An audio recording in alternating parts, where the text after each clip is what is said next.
From a burn victim to a survivor, today 22-year-old Grayson Cadle was at this Belize City apartment. He returned home on Saturday after spending 7 months at a doctor's hospital in Georgia receiving treatment for second and third degree burns. Cadle received burns to more than 70% of his body in July 2018. A leaking butane tank had exploded at his then apartment building. First thing I remember going home, like I tell in other interviews, I just had to use the bathroom so bad that I rushed home, and by the time I closed the door, I started stripped down. That's something alone, tank top and boxer briefs when it actually happened. Going into the bathroom, I have this habit of always turning on the lights. As I flicked on the light switch, it was fire. And after like 10 seconds, just to fiddle around in there, try to figure out what happened, big explosion happened right after. Cadle was rushed to the K.H.M.H where he remained for a few days in a critical condition. Through the assistance of the Burn Victim Mercy Fund and Yvette Burke, Cadle was flown to the United States of America to receive specialized treatment. My skin's still maturing actually. It's a 2-year period of my skin maturing. But 6 months from now, I'm supposed to go back and do laser surgeries for like these scars that are on my face and all over my body actually. I have scars thickening. This compression suit, this suit that I'm wearing, it's not a full suit right now, but I'm supposed to wear it 24 hours per day, and that's practically the whole day. They gave me this mask to wear as well over my face. But Cadle has a concern because wearing a black mask in public is not common. It's supposed to help with the scars. You could plainly see this one. What it does is actually squeeze it in and help it thins out so that my face gets back its natural contour and features. The fear I have with it, even I explained this in a meeting we had at the hospital over there. Suppose I have to go into the bank one of these days wearing a mask, and you know how security goes. Hey, we're going. Big old gun point on my face. I just want to get some money and I'm not try to rob nobody.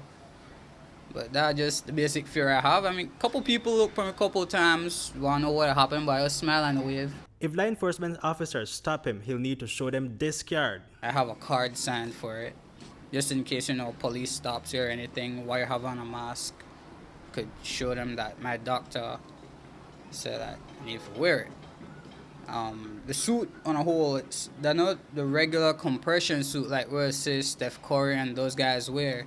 It's not a specialized compression suit. It's far tighter, but it breathes even better because I wouldn't sweat as much as in regular clothes. Regular clothes for a regular young man. After a life-changing event, Cadle today appeared like a normal young man. He remains unfazed by the devastating events on July 9th, 2018. I had a peer supporter while I was in the burn ICU.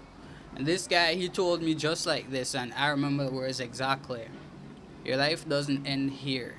What happened, you must accept and move on. And he told me those words, my determination just kicked in. Like, first I would be down and wouldn't want to do therapy at all.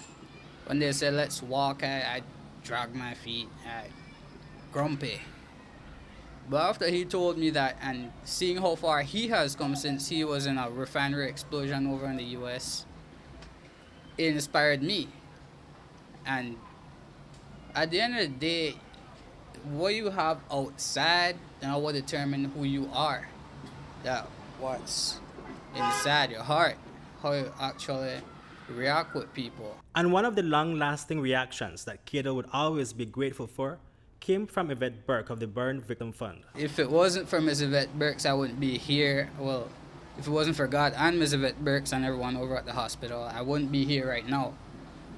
Because, being real with you, if you saw the apartment when the incident just happened, if that burglar bar door hadn't blown off, I would have burnt to a crisp in that apartment. And if it wasn't for Miss Yvette, who got in contact with my mom and got me out of Belize, I'd probably be a talking torso, wouldn't have no limbs or anything. And if it wasn't for the doctors over at the hospital, I wouldn't have skin or anything like that right now. Hipolito Novelo, News 5.